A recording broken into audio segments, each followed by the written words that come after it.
तो last part में Goku black गलती से रियल टाइम लाइन में आ गया था, जिसके बाद उसने बुल्मा के ऊपर अटैक किया था, लेकिन वजीटा ने ख़त्म कर दिया था गोकू ब्लैक को। और जिरेन के बारे में पता करने के लिए गोहान निकल गया था ज़ेनो के मल्टीवर्स से गोकू की खोज में। अब उसके आगे, लेकिन उससे पहले तुम वीडियो को लाइक करो, और अगर तुम्हें ऐसे ही मांगा सुनने पसंद है तो चैनल को भी सब्सक्राइब कर देना, ताकि आगे आने वाली वीडियोस तुम्हें सबसे पहले मिल सकें। खैर, तो गोहान खोज कर रहा होता है गोकू, लेकिन तभी अचानक से वो अनकॉन्शियस होने लगता है। गोहान कहता है आखिर ये क्या हो रहा है मेरे साथ, मैं अनकॉन्शियस क्यों हो रहा हूँ। और ऐसा बोलते बोलते ही गोहान बेहोश हो जाता है। जब गोहान की आंखें खुलती है तो वो देखता है कि उसके चारों तरफ एकदम पिच ब्लैक है, मानो कि वो 2 डायमेंशन के बीच में फंस चुका हो। गोहान जब गौर से देखने की कोशिश करता है तो उसके सामने एक बींग खड़ा होता है, और उसी के साथ इटर्नल बीस्ट भी होता है वहाँ पे। गोहान चौंक जाता है। गोहान कहता है नामुमकिन, ये इटर्नल बीस्ट यहाँ पे क्या कर रहा है। तो वो बींग आगे आता है और कहता है तो तुम कॉन्शियस हो गए। खैर, मुझे पता है गोहान तुम्हारे पास एब्सोल्यूट इनफाइनाइट पोटेंशियल है, और उसका मैं काफ़ी अच्छे से इस्तेमाल कर सकता हूँ। तो बिना बकवास के सीधा काम की बात पे आते हैं। अगर तुम मेरी मदद करोगे तो ये जो तुम्हारे मल्टीवर्स में अदला बदली हो रही है टाइम लाइन्स की, वो होना बंद हो जाएगी और सभी टाइम लाइन्स एकदम सही चलने लगेंगी। और अगर तुमने मेरी बात नहीं मानी गोहान, तो हो सकता है कि तुम्हारा मल्टीवर्स के साथ साथ पूरा एग्जिस्टेंस ही तबाह हो जाए। गोहान कहता है लेकिन आखिर तुम हो कौन और तुम उसे चाहते क्या हो। तो बिंग कहता है ओ, मैंने अपना इंट्रोडक्शन तो देना भूल ही गया, मैं हूँ डार्क इटर्निटी। मैं इस पूरे डार्क मैटर और डार्क एनर्जी पे काबू पाता हूँ, और ये है इटर्नल बीस्ट जो कि मेरा पेट है। तो फिर गोहान, क्या तुम मेरी मदद करोगे, या फिर मैं इस इटर्नल बीस्ट को आदेश दूं कि पूरी एग्जिस्टेंस की टाइमलाइन की ऐसी तैसी कर दो। गोहान कहता है तुम चाहे जो भी कर लो, मैं तुम्हारी मदद नहीं करूँगा। वो डार्क इटर्निटी हंसता है और वो गोहान के पास आता है। डार्क इटर्निटी कहता है तो फिर ये देखो।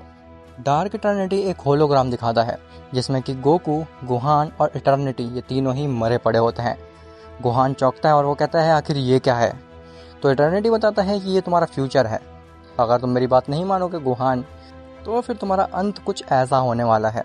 लेकिन अगर तुम मेरी बात मान लेते हो तो पूरी टाइम लाइन सही से चलने लगेंगी और तुम्हारा एग्जिस्टेंस सही से फ्लो करने लगेगा। गोहान कहता है लेकिन तुम चाहते क्या हो मुझसे। तभी डार्क इटर्निटी गोहान के पास आता है और वो मुस्कुराता है। खैर, वहीं दूसरी तरफ इटर्निटी के पास टाइम वीवर आती है। टाइम वीवर इटर्निटी से कहती है कि अचानक से सभी टाइमलाइंस ठीक हो गई हैं। इटर्निटी कहता है अगर तुम ये कैसी बातें कर रहे हो, अचानक से सभी टाइमलाइन कैसे सही हो सकते हैं। टाइम वीवर कहता है मुझे भी उस बारे में नहीं पता, अचानक से सभी टाइमलाइन से सही फ्लो में चलने लगी हैं और मैंने कुछ किया भी नहीं है। इटर्निटी कहता है क्या इटर्नल बीस्ट ख़त्म हो गया है, या फिर हमारी एग्जिस्टेंस सही सलामत हो गई है, किसने बचाया आखिर हमें। टाइम वीवर कहता है उसके बारे में तो मुझे नहीं पता, लेकिन जो भी हुआ है काफ़ी अच्छा हुआ है। खैर, वहीं गोकू दोबारा से कोशिश कर रहा होता है इटर्नल बीस्ट की सेंस करने की, लेकिन वो ऐसा करने में नाकामयाब रहता है। तभी गोकू सोचता है कि मुझे गोहान की मदद लेनी चाहिए, वही मेरी मदद कर सकता है इटर्नल बीस्ट की ढूंढने में शायद। तभी वो निकल जाता है ज़ेनो के मल्टीवर्स की तरफ। जैसे ही गोकू ज़ेनो के मल्टीवर्स में पहुंचता है तो ज़ेनो गोकू से कहता है कि आखिर गोहान कहाँ पे है। गोकू कहता है गोहान वो तो आपके मल्टीवर्स में है ना, आप मुझसे क्यों पूछ रहे हैं ये बात, मुझे पूछनी चाहिए ये चीज़। तो ज़ेनो कहता है नहीं, वो तुम्हारी ही खोज में निकला है और वो इस मल्टीवर्स को छोड़कर कब का जा चुका है। गोकू कहता है अगर ऐसा है तो फिर मुझे उसकी की क्यों नहीं सेंस हुई, मुझे अभी पता करना पड़ेगा आखिर चल क्या रहा है यहाँ पे। तभी गोकू भी ज़ेनो के मल्टीवर्स से निकल जाता है और वो गोहान की खोज करने लगता है, लेकिन उसे गोहान कहीं भी नहीं मिल रहा होता। खैर, डार्क इटर्निटी जैसे ही गोहान के पास आता है और उसे बताने की कोशिश करता है कि वो क्या चाहता है गोहान से, तभी गोहान अटैक कर देता है डार्क इटर्निटी के ऊपर। लेकिन डार्क इटर्निटी उसके अटैक को काफ़ी आसानी से डॉज कर लेता है और वो कहता है तुम्हें क्या लगा कि तुम मुझे हरा सकते हो, तुमने आखिर ये सोच भी कैसे लिया, क्या तुम्हें पता भी है कि तुम किसके सामने खड़े हो। खैर, मैंने तो सोचा था कि मैं तुम्हारे एग्जिस्टेंस को सही से चलने दूंगा, लेकिन अब गोहान तुम्हारी इस बेवकूफ़ी की वजह से देखते जाओ मैं तुम लोगों के साथ क्या करता हूँ। जिसके बाद गोहान दोबारा से अनकॉन्शियस होता है और जब उसकी आँख खुलती है तो उसके सामने से गायब हो चुके होते हैं डार्क इटर्निटी और द इटर्नल बीस्ट। तभी वहाँ पे गोकू आता है। गोकू कहता है, गोहान आखिर तुम्हें क्या हुआ और तुम्हारी ये बॉडी इतनी बुरी तरीके से हार्म्ड कैसे है? तो गोहान कहता है, ये इटर्निटी ने किया है और वो बहुत बुरा चाहता है हमारे एग्जिस्टेंस के लिए। गोकू कहता है, इटर्निटी? आखिर इटर्निटी ऐसा क्यों ही चाहेगा? गोहान कहता है, असली इटर्निटी नहीं, डार्क इटर्निटी, और उसी के पास वो इटर्नल बीस्ट भी है जो कि धीरे धीरे हमारे एग्जिस्टेंस को कंज्यूम भी कर रहा है। मैंने उस पर अटैक करने की कोशिश की लेकिन अब वो कह रहा है कि अब वो हम में से किसी को नहीं छोड़ेगा।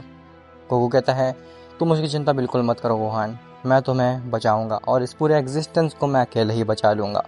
जिसके बाद गोकू गोहान को लेकर के पहुँचता है इटर्निटी के पास पे, जहाँ पे टाइम वीवर भी होता है।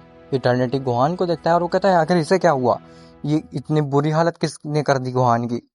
तो गोकू बताता है कि इटर्निटी, क्या आपने मुझसे कुछ छुपाया है?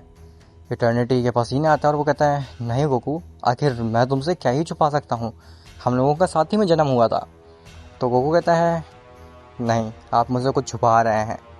तो इटर्निटी कहता है, मुझे लगता है कि तुम्हें पता चल चुका है।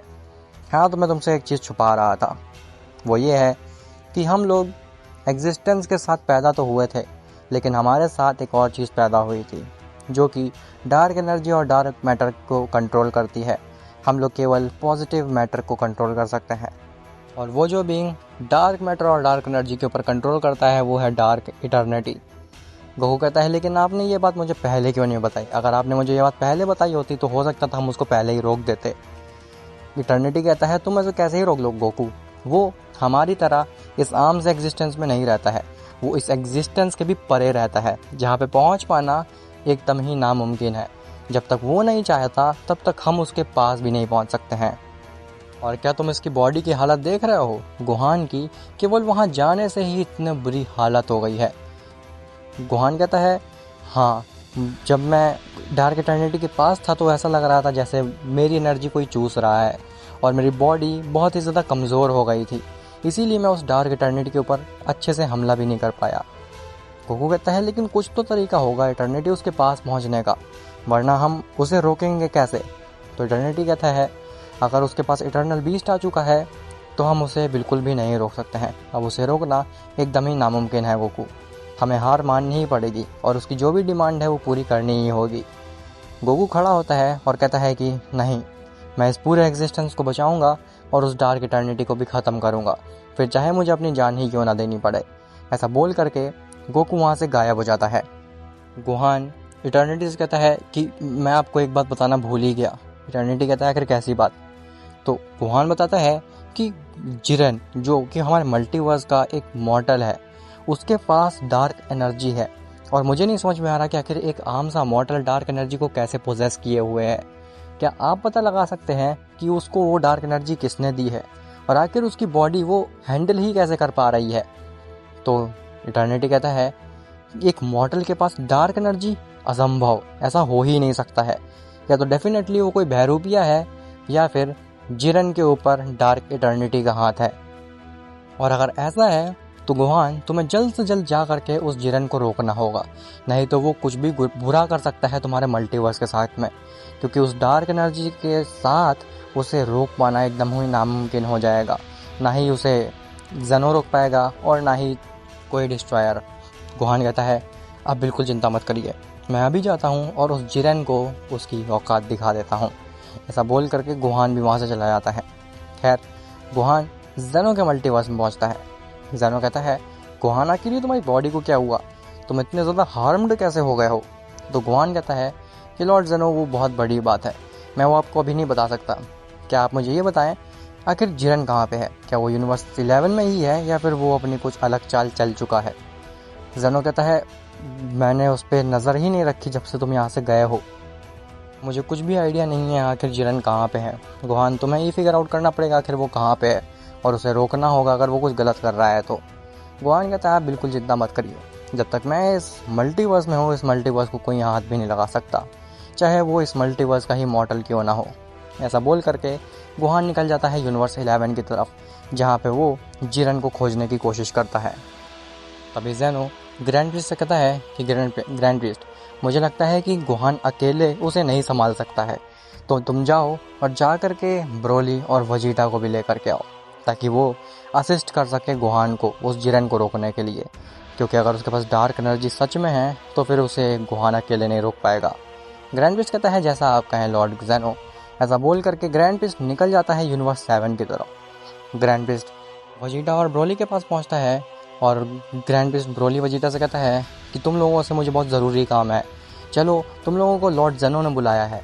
वजीटा हैरान होता है कि इतनी हड़बड़ी में क्यों हैं आप ग्रैंड प्रिस्ट। ग्रैंड प्रिस्ट कहता है वो मैं तुम्हें बता देता हूँ रास्ते में, फ़िलहाल तुम यहाँ से चलो। ऐसा बोल करके ग्रैंड प्रिस्ट वजीटा और ब्रोली को ज़ेनो के पास ले जाता है, जहाँ पे ज़ेनो आदेश देता है कि वजीटा, क्या ग्रैंड प्रिस्ट ने तुम्हें बताया तुम्हें क्या करना है? तो वजीटा कहता है जी लॉर्ड ज़ेनो, ग्रैंड प्रिस्ट ने हमें सब कुछ बता दिया है और आप बिल्कुल भी चिंता मत करिए, इस बार वो जिरन का बच्चा मेरे हाथों से नहीं बचने वाला है। जिसके बाद वजीटा और ब्रोली भी चले जाते हैं यूनिवर्स 11 में। खैर, अब क्या वजीटा, ब्रोली और गोहान मिलकर के जिरन को रोक पाएंगे या फिर उसकी मदद करेगा फ्रीज़ा?